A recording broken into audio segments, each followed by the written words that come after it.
Anthony, as Rob says, you don't enter trash talking, but have you been riled by what's been said from David and the camp? What's riled? Not really, but it is what it is. As I said, we're here to handle business. First is the verbal wars before the physical ones, and it's part of the game. What can I say about the verbal wars? As I said, I'm not really into it as such because, you know, it's an opportunity for both camps. You know, I'd fight him in the car park for free. It doesn't matter to me. You know, do you know where I'm coming from? This is what a fighter's mindset is. So that's what I want to do, is fight. That's why I don't take my foot off the gas.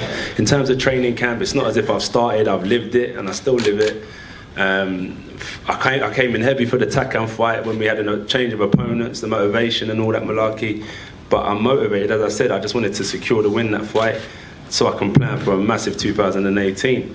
The trash talking as such, and when I was talking about the likes of Federers and so on, it wasn't in terms of replicating who they are. I'm just saying in terms of other sports, when we're talking about tennis and golf, I was saying that these heavyweight championship belts should be held in high esteem, and I don't want to come here and demonize Parker and say everything he's done is rubbish.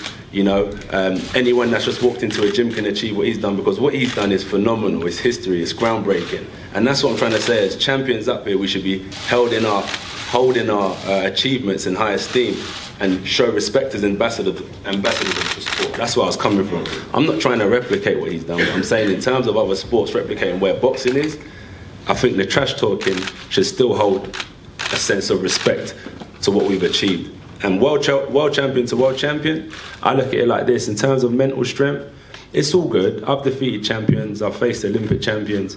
So what Parker will see and who you say he is, I feel that he'll be looking at the mirror, because across the ring will be someone just like him. Another world champion, another undefeated champion who's mentally tough, with speed, that can take a punch.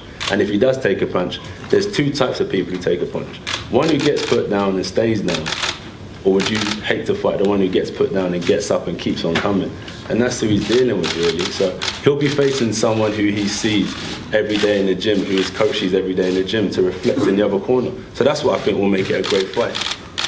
Joseph has said he's been watching you for some time, many years, preparing for this moment. Have you done the same thing? Has he been one big name on the horizon for you? Or we know of the Tyson Furies, the Deontay Wilders, but what about Joseph Parker? How highly do you rate him, and how much have you studied him? He's done really well. Him and his team have done really, really well.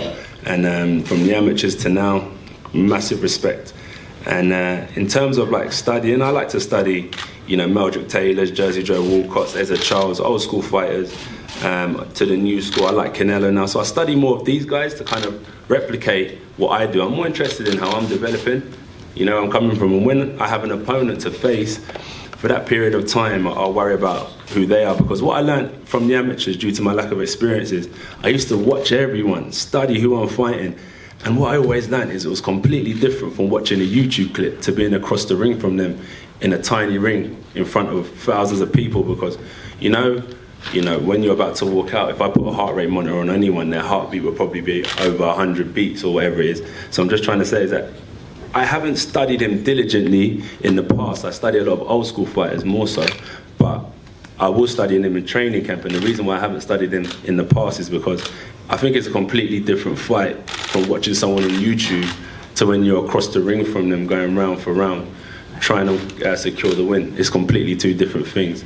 So in terms of strengths and weaknesses, the focus is to win, you know, and do whatever you can to win.